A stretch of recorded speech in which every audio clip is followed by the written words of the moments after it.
আমি এমডি মফিজুল, রাজশাহী বাংলাদেশ থেকে। আমার কিডনি প্রবলেম ছিল, কন্ডিশনটা খুব ক্রিটিক্যাল ছিল। ডক্টরস বলেছিল টাইম কম, ডিসিশন নাইট হবে। ওই সময় একদিন ফেসবুক স্ক্রোল করতে করতে আমি একটা আড দেখি। আডটা ছিল my treatment, Indian medical support company. MTM আমাকে ব্যাঙ্গালোরের best urologist doctor Prasanna Venkatesh MK এর অ্যাপয়েন্টমেন্ট বুক করে দেয়। বেঙ্গালুরু বিমানবন্দরে পৌঁছানোর দিন থেকেই তারা আমাদের এমন ভাবে যত্ন নিয়েছেন যেন আমরা তাদের পরিবারের সদস্য। অ্যাপয়েন্টমেন্ট লেটার, ভিসা প্রসেস, ইন্ডিয়াতে hotel, cab, everything was arranged and managed wonderfully by team MTM.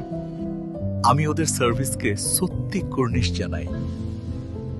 You are the best, my treatment.